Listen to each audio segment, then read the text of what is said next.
Tyler will no longer be a part of this family. Never. You know that moment when someone takes a verbal sledgehammer to your soul at a family dinner? Yeah, well, welcome to my Tuesday night at Patricia Coleman's house, my mother-in-law's place, where apparently I'd been living rent-free in her head for 3 years, and she was finally ready to evict me. I'm Jake Martinez, 32, software engineer by trade, which means I spend my days solving problems that actually have logical solutions, unlike dealing with in-laws, where logic goes to die a slow, painful death. I'm the guy who shows up on time, brings wine nobody asked for but everyone drinks, and generally tries to keep peace, because I love my wife Emma and I'm not looking to start World War III over mashed potatoes. But sitting there watching Patricia hold court like she was hosting the freaking Oscars instead of scarfing down grocery store cake, I had this creeping feeling that tonight was different. Maybe it was how she kept glancing at me with that, "I've got something to say and you're not going to like it" expression.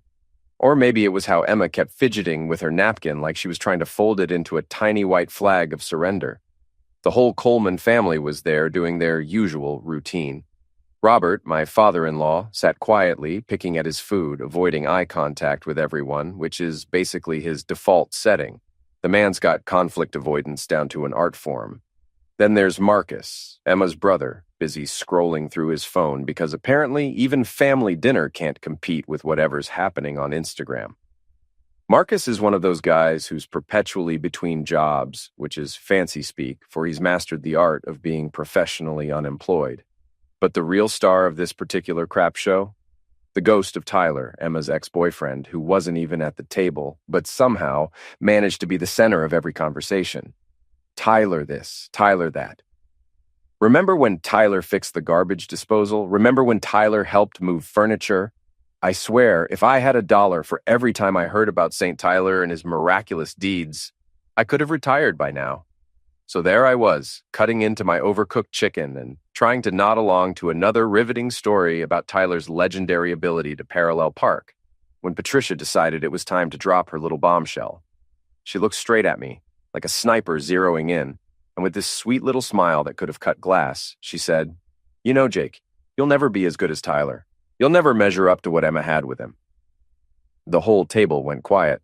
Not comfortable, food-focused quiet, but the kind of silence that feels like someone just sucked all the oxygen out of the room. Even Marcus looked up from his phone, which should have been my second clue that things were about to get real. My heart started doing this thing where it felt like it was trying to punch its way out of my chest, but weirdly enough, my voice came out steady, calmer than I felt. Maybe it was all those years of dealing with impossible deadlines and temperamental code that taught me how to keep cool when everything's falling apart. Or maybe I was just tired, bone deep, soul-crushing tired of being treated like the consolation prize in my own marriage. "You know what, Patricia?" I said, setting down my fork with precision that would have made my mother proud. "If Tyler's so amazing, why don't you call him up and ask him to pay your bills? Because I'm done funding your lifestyle." The look on her face was priceless. Pure shock, like I'd just told her the Easter Bunny was a tax fraud. Her mouth opened and closed a few times, making her look like a fish gasping for air. And then she managed to sputter out, "What money? We've never received a single dollar from you." And that, ladies and gentlemen, was when I knew I had her. See, here's the thing about being a software engineer. We're big on documentation. We like records, receipts, data trails. We believe in evidence, not emotions. So when Patricia sat there and told me they'd never gotten any money from me, I didn't argue. I didn't yell. I just pulled out my phone, opened my banking app, and started reading. "Let's see," I said, scrolling through 2 years' worth of transfers. March 2023, $2,400 for Dad's medications. April 2023, $2,800 for the roof leak. May 2023, $2,200 for utilities and car repair. I kept going. Month after month, reading out loud while the table got quieter and quieter. Each transfer was marked with a neat little note explaining what it was for. Because I'm nothing if not thorough. The silence that followed was the kind you hear in movies right before someone gets homicide. Robert's hands started shaking, and he set down his water glass like it weighed 50 pounds. Emma was gripping her napkin so hard I thought she might tear it in half. Marcus was staring at his plate like it held the secrets of the universe. But the real kicker? The look on Patricia's face. All that confidence, all that superiority, just drained right out of her like someone had pulled the plug. She looked confused, then angry, then scared, cycling through emotions faster than a Windows computer trying to install updates. 2 years, I continued, putting my phone back in my pocket. 2 years of monthly transfers, every single one documented, every single one with a note explaining what it was for, and you're telling me you never got a penny? That's when Robert spoke up, his voice barely above a whisper. Emma, did you pass the money along? The question hung in the air like smoke, and I watched my wife's face cycle through about 17 different expressions before settling on something that looked like panic. For the first time since I'd known her, Emma Coleman Martinez was completely speechless. Let me paint you a picture of how this whole mess started, because nobody wakes up one day and decides to become a human ATM for people who can't even remember your name half the time. This was a slow burn, psychological torture that happens one tiny cut at a time until you wake up 3 years later, wondering how the heck you became the family punching bag. The first time I met the Coleman family was at some generic chain restaurant. Emma had been hyping up this dinner for weeks, going on about how important it was that her family liked me, how protective they were after the whole Tyler situation. Should have been my first red flag right there, but love makes you stupid, and I was operating at maximum stupidity levels. I showed up with flowers for Patricia and one of those fancy desserts from the bakery that costs more than most people's grocery budget. But from the moment I sat down, it was clear I was walking into a shrine dedicated to Saint Tyler, patron saint of apparently being perfect at everything. Patricia spent the first 20 minutes regaling me with tales of Tyler's legendary exploits, how he fixed their garbage disposal with nothing but a paperclip and sheer masculine energy, how he helped them move furniture and somehow made it fun instead of the back-breaking nightmare it actually is. Tyler was so handy, Patricia gushed, cutting into her steak like she was performing surgery. He could fix anything. Cars, computers, broken hearts. She actually said that last part with a straight face. Like Tyler was some kind of emotional superhero instead of just a guy who dated her daughter for 2 years. After I'd spent 2 hours listening to the gospel according to St. Tyler, Patricia turned to me with this sweet smile that didn't quite reach her eyes and said, "So, Jake, what do you do for work again?" I explained the software engineering thing, tried to make it sound interesting. Talked about problem solving and innovative solutions and all the other buzzwords we use to make sitting in front of a computer screen sound like we're curing cancer. Patricia nodded politely, then said, "That's nice, dear. Tyler was in construction, real hands-on work. He built things you could actually see and touch." And there it was. The first official comparison delivered with surgical precision right to my ego. Not even subtle about it, just a straight-up declaration that my job was somehow less real, less valuable, less manly than whatever Tyler had been doing with his magical construction hands. That dinner set the tone for everything that followed. Every family gathering became an opportunity for Patricia to reminisce about the good old days when Tyler was around to save the day. The rules started getting laid down pretty quickly after that. Nothing official, of course. Patricia was too smart for that, but there were definitely expectations, boundaries that I wasn't supposed to cross if I wanted to maintain peace. Don't mention money around the family because that's tacky. Don't touch their mail or bills because that's private family business. If I wanted to help financially, everything had to go through Emma first because Patricia didn't trust online banking and found direct transactions impersonal. The worst part? I went along with it. Every single ridiculous rule, every passive-aggressive comment, every not-so-subtle reminder that I wasn't Tyler and never would be Tyler. I swallowed it all with a smile because I loved Emma and because I genuinely thought that time would fix things. Here's the thing about getting married. Everyone tells you it's going to change everything, but nobody warns you that sometimes everything includes your spine mysteriously disappearing whenever your in-laws are around. Emma and I had this beautiful little wedding. Those first few months were actually pretty incredibly perfect. We had our routines down to a science. Coffee on the balcony every morning, hitting the grocery store at 10 p.m. just because we could. The kind of comfortable happiness that makes you understand why people write sappy songs about finding the one. But then the microcuts started. It started with Patricia's weekly phone calls, which became as regular and predictable as my morning alarm. Every Tuesday at exactly 7 p.m., Patricia would call Emma to catch up, which was code for, "Let me tell you everything that's wrong with your life and how Tyler would have handled it better." "Sweetheart," Patricia would say in that tone that managed to be both sweet and condescending at the same time. Tyler always knew how to handle contractors. Remember when your bathroom faucet was leaking? He had that fixed in 20 minutes without calling anyone. Or, Tyler used to drive me to all my doctor appointments when your father was working. Such a thoughtful boy. I miss having someone I could really depend on. Or my personal favorite. I saw Tyler at the grocery store yesterday. He asked about you, said he hopes you're happy. Such a mature attitude. And Emma would just sit there and take it, nodding along like this was perfectly normal conversation between a mother and her married daughter.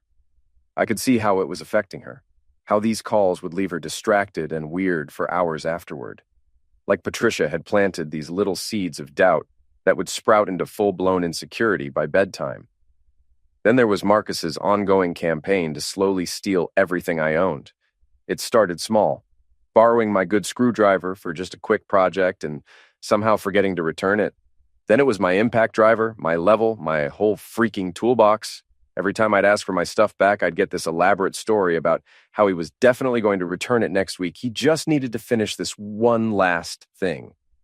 Family dinners became these elaborate performance pieces where everyone pretended we were all getting along great while playing out the same psychological warfare. Patricia would make passive-aggressive comments about my cooking. Tyler always helped in the kitchen. My clothes. Tyler had such a nice sense of style. My conversation skills. Tyler was so good at telling stories. And the group chats. Jesus Christ, the group chats. Patricia had created this family-only text thread that included everyone except me, because apparently I wasn't quite family enough to be included in discussions about family events, family decisions, or family drama. I'd find out about birthday parties, holiday plans, and family emergencies through Emma, like I was getting secondhand information about my own life. You know that moment when someone asks for help and every rational part of your brain starts screaming, trap, but your decent human being instincts override your survival skills? Yeah. Well, welcome to the day I became the Coleman family's personal ATM, complete with convenient monthly withdrawals and zero oversight. It was a Tuesday when Emma came home from work, looking like someone had run over her dog. "We need to talk," she said, which is universally recognized as the four most terrifying words in the English language. She launched into this whole speech about family responsibility and stepping up when people need you most. Turns out Robert had been having some health issues. Nothing life-threatening, just the usual collection of old man problems that come with the territory when you hit your 60s. Elevated pressure, some joint issues, the kind of stuff that requires regular doctor visits and a pharmacy's worth of medications that cost more than most people's car payments. The problem wasn't just the medical bills, though. According to Emma, the whole Coleman family financial situation was basically held together with duct tape and wishful thinking. Robert's insurance covered some stuff, but not everything.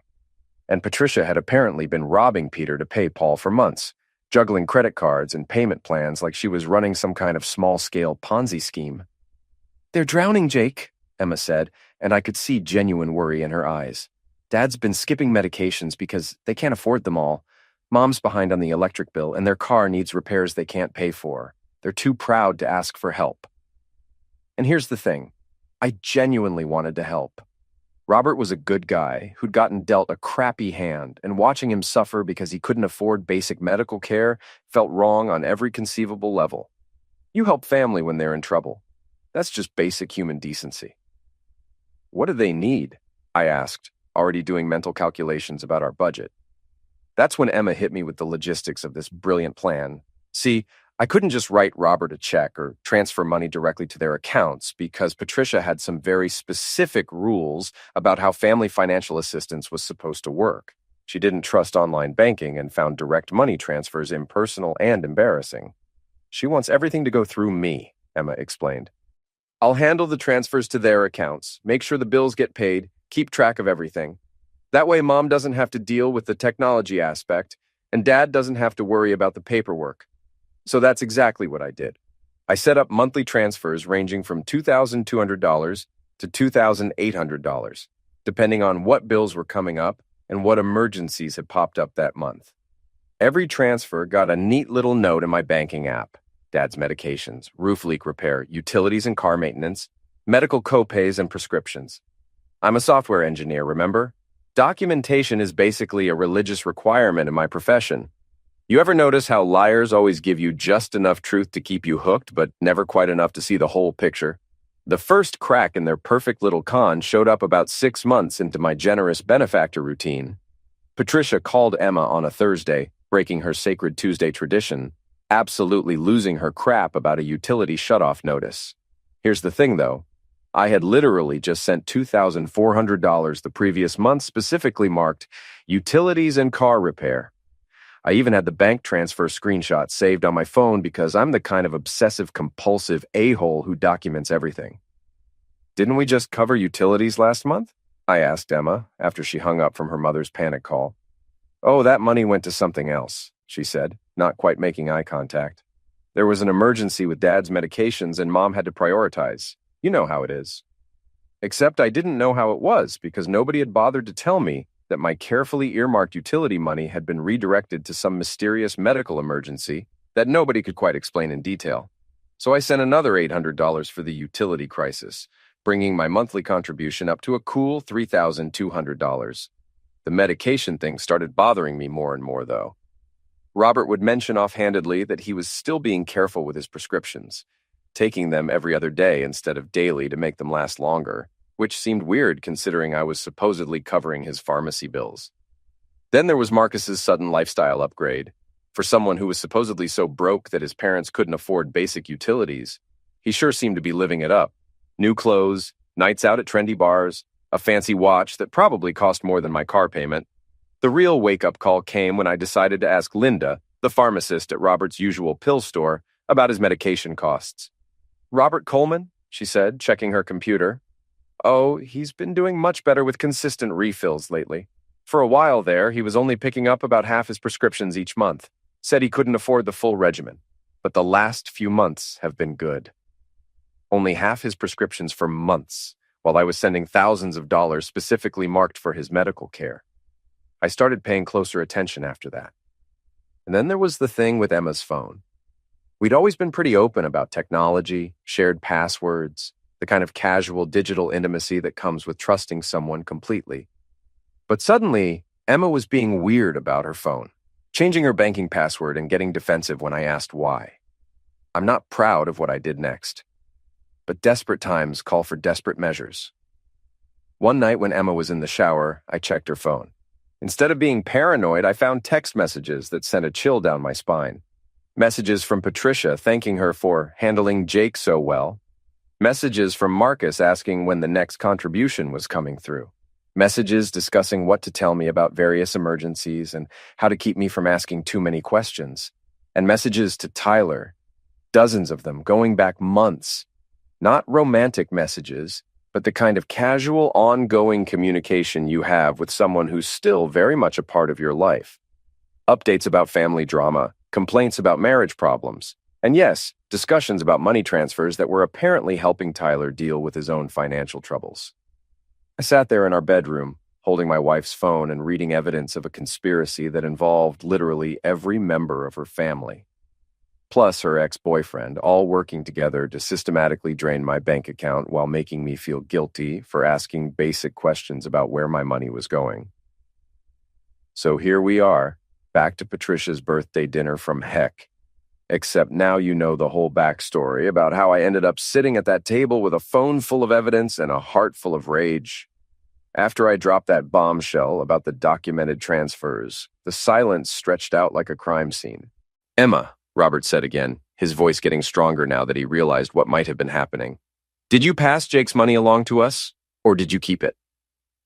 And that's when my beautiful, intelligent, supposedly trustworthy wife completely fell apart. "It's not that simple," she started, which is universally recognized as the beginning of every explanation that's about to make things infinitely more complicated. "There were circumstances and priorities, and you don't understand the whole situation." "Try me," I said, leaning back in my chair. "I'm pretty good with complicated situations. It's literally what I do for a living." That's when the real story started coming out, piece by piece. Turns out my monthly transfers hadn't been going into some noble fund for Robert's medical care and Patricia's utility bills. Instead, Emma had been running her own little financial services operation, using my money as a slush fund for whatever Coleman family crisis or opportunity happened to pop up that month. Marcus needed help with some debts, she admitted, not making eye contact with anyone at the table. Gambling debts, actually. Nothing serious, just some bad luck at the casino. But the people he owed money to weren't the kind of people you want to keep waiting for payment. Marcus had the decency to look embarrassed, at least. He was staring at his plate like he was trying to make it disappear through sheer force of will. But the real kicker was still coming. And Tyler needed help too, Emma said, dropping that bombshell like she was mentioning the weather instead of admitting she'd been sending my money to her ex-boyfriend. He was having financial troubles, and Mom was worried about him, and it was just supposed to be a one-time thing to help him get back on his feet. Patricia jumped in at that point, apparently deciding that being caught red-handed was the perfect time to defend her financial decisions. Tyler was like family, she said, her voice getting that defensive edge. He helped us so much when he and Emma were together, and when he called asking for help, what were we supposed to do? Turn our backs on someone who had been there for us? You were supposed to tell him to get a job like a normal adult, I said, my voice staying calm even though I felt like my head was about to explode. Or maybe suggest he call his own family how much, I asked, because at this point I needed to know the full scope of exactly how screwed I'd been getting. How much of my money went to Tyler? Emma looked like she was going to be sick. Maybe around $8,000 over the course of a year. $8 screwed up $1,000 of my money had gone to help my wife's ex-boyfriend deal with whatever financial disasters he'd created for himself. Money that I thought was paying for Robert's medications and Patricia's utility bills had instead been funding the continuing adventures of St. Tyler. Robert was just sitting there with his hands shaking, and I realized he was crying. Not loud, dramatic crying, but the quiet kind of tears that happen when you realize how badly you've been screwed over by people you trusted. I skip medications, he said quietly. For months, I skipped medications because I thought we couldn't afford them. I was trying to make them last longer, taking half doses, stretching everything because I didn't want to be a burden on the family. That hit me like a punch to the gut. This decent old man had been putting his health at risk, literally gambling with his life, because he thought his family was broke, while his daughter was using my money to subsidize her ex-boyfriend's lifestyle and her brother's gambling problem. So let me get this straight, I said, pulling out my phone again to double-check my records. Over the past 2 years, I sent approximately $55,000 to help with Robert's medical expenses and family emergencies. About $8,000 went to Tyler. Probably another $5,000 went to cover Marcus's gambling debts. And the rest was distributed between actual legitimate expenses and whatever other creative financial ventures you all decided to pursue with my money. The math was making everyone uncomfortable, probably because it highlighted exactly how much money we were talking about. $55,000 is a lot of serious money. For most people, it's a down payment on a house, a year's worth of car payments, the kind of money that can change someone's life if it's used responsibly. Instead, it had been used to fund an elaborate shell game where everyone got to play except the guy who was actually providing the funding. We were going to pay it back, Marcus said, finally finding his voice. All of it. I just needed time to get back on my feet. And Tyler was supposed to start paying us back once his situation improved. When I asked what was the timeline for these magical repayments that were going to make everything right, nobody had an answer for that. Because, of course, they didn't. You know that moment in action movies where the hero finally gets tired of being pushed around and decides to go full John Wick on everyone? Yeah. Well, this was my kitchen table version of that scene, except instead of tools and explosions, I had spreadsheets and a really good understanding of how to write legally binding agreements. I sat at the table, staring at the people who had treated me like their personal bank for 2 years. Something settled in my mind. It wasn't anger. I'd burned through that long ago. This was colder, a sharp kind of focus. All right, I said, pulling out my phone and opening the Notes app. Here's the plan. I'm setting new rules. You can agree, or I leave right now, and you all figure out how to pay your own bills. Patricia drew a breath to speak, but Robert shot her a look that stopped her flat. Let him finish, he said in a low voice. We owe him that. Rule 1, no more Tyler, not in stories, jokes, or casual talk. Don't even say his name when I'm here. If anyone brings him up, the deal ends on the spot. Rule 2, all money goes straight to the source. No transfers to Emma, no cash handoffs to Patricia, no secret family fund. If Robert needs medicine, I pay the pharmacy. If the power bill is due, I pay the utility company. If the roof leaks, I pay the contractor. Every cent is tracked, every payment gets a receipt. and everyone sees where the money goes. Rule 3. Total proof. I see every bill, every statement, every receipt for any expense you ask me to help with. Immediately. No more, Mom hates paperwork, or Dad doesn't want to bother you. If you want my help, I need exact numbers, due dates, and copies. Rule 4. Payback. Emma and Marcus owe me everything they took. About $20,000. Not borrowed, taken. I want a written plan with dates, amounts, and clear steps if a payment is missed. 20,000, Marcus said, his voice cracking like it did when he was 13. I don't have that kind of money. Then earn it, I said. Sell the watch. Sell anything you bought with my cash. Get a steady job instead of waiting for some miracle construction gig. Figure it out. Rule 5. No more money talk with Tyler. Emma blocks his number. Patricia stops answering his calls. If he shows up here looking for help, someone calls me so I can explain how unemployment works. You can't tell us who we can talk to, Patricia said, but the fight was gone from her voice. You're right, I said. I can't control who you talk to, but I can control who has access to my bank account. If Tyler is part of your money plans, I'm out. Your choice. I finished typing and looked around the table. Those are the terms. No changes. If you don't like them, ask Tyler to cover your expenses instead. The silence stretched long enough for me to wonder if I'd just wrecked my marriage over money. Then Robert spoke. Those are fair, he said, his voice steady. More than fair. Jake, I never knew the money for my medicine was being misused. He stopped and looked at Marcus and Emma with a disappointment that felt heavier than anger. A paralegal friend drafted a simple family support contract that spelled out every detail. Getting everyone to sign it was like a bad reality show. Patricia spent 20 minutes complaining that putting family finances in writing felt colder than stealing and lying for 2 years. Marcus pawned his expensive watch and other luxuries to make his first payment. Turns out when you have to pay back stolen money, designer gear loses its shine fast. He found steady work at a warehouse. Real labor, real paychecks, not the imaginary construction jobs he once talked about. The hardest shift was with Emma. We started marriage counseling because finding out your wife had been running a quiet money scheme with your savings isn't something you fix on your own. I never looked at it from your side, she admitted during one session. I was so busy trying to fix everyone else's problems that I didn't think about what lying to you was really doing.